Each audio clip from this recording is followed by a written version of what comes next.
The Many Alter Egos of Trill'eta Brown. It's a multimedia project. It's a book, an album, and collages.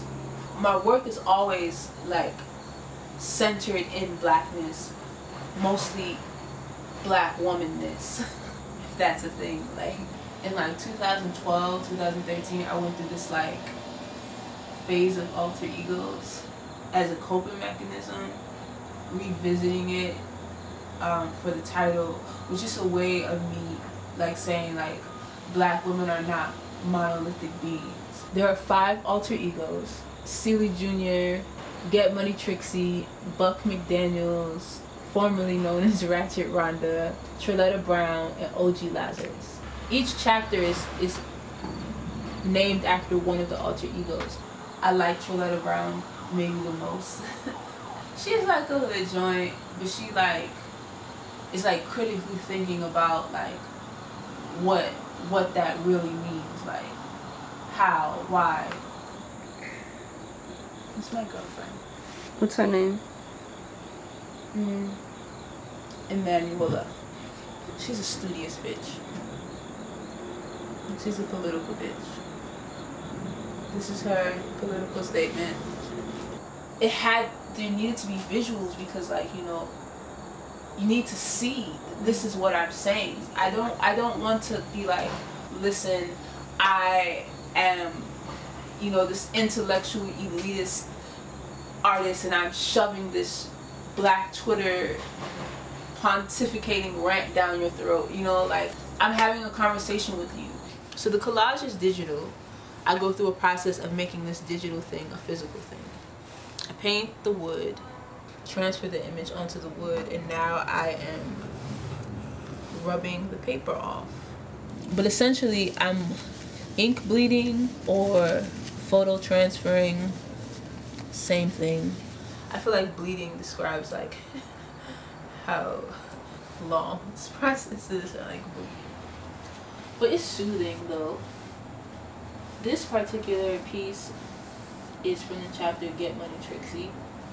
You know, I have this Just For Me girl on a dollar bill as a face, you know, on a stripper body. Like, let's talk about like European beauty standards and how black women are held to these European beauty standards, and like how that can somehow lead a girl to being a stripper. Bleach her skin and change her nose, and like then we judge her, like, but like why did we not judge like the standards that she was held to? Or I really do truly believe that connecting the dots is advocacy. So this image is from Celie Jr. It's an image of my grandmother. When I made it physical, a physical piece, I kind of like wanted the hair to pop. I'm kind of obsessed with like avocado pits. It's kind of embarrassing that like I'm like obsessed with this, but if you like look closely, they're like different colors because like the aging process, like this is beautiful, and this is just like nature doing what nature does. But the book aspect of it is at this point like a biomythography or like a written collage. I mean, I think all my work is political, but then I think the book became like ultra political. I mean, it's still like written in like modern black people talk, dialogue, whatever. There's like emojis, like I use like emojis, and like there are parts in the book where I'm literally talking the way I would text someone.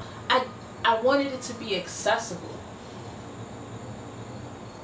Buck McDaniels, in that chapter in the book, is dealing with like police brutality and like violence against black bodies. I spent some time in Ferguson, and that's where I met my friend Dre, who later on that year or the following year was murdered. And meeting Dre was such a blessing because when we met him, we were on West Florissant, and you know there's like tear gas happening, and you know it's dangerous. He came and he took us to safety, and to safety was the trap house. At this protest, the person that is protecting us is the same person that we're like erasing. You know, the dope boy, the trap boy, like, and this is Dre, and his life was valid, and he was awesome, and he was brilliant. I'm happy that even in this book that is centered around black womanhood, they're still advocating for black men, and I'm happy that Dre was that connection.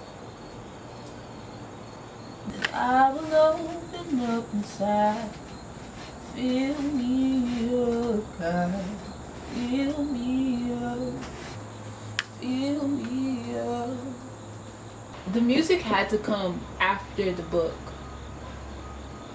because the music is like a reflection of the book.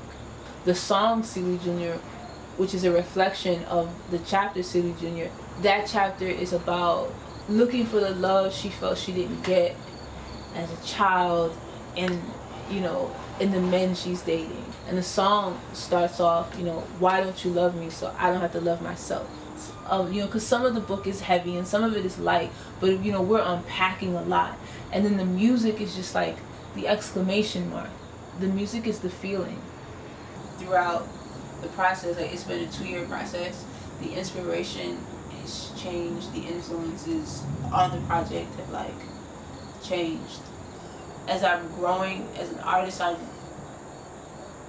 I'm being intentional about like what the mission of my art is, and it has to be advocating, because it can't just be art for the sake of art.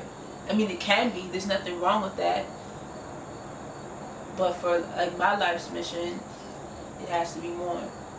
I'm always trying to tell stories, and I just want to tell you a story of like a black girl. Oh, you hear a lot of talk about rights. It's like, know your rights, know your rights, know that you can do this, know that you... We do! And the problem is, they don't care. This ain't your grandma's revolution. We don't get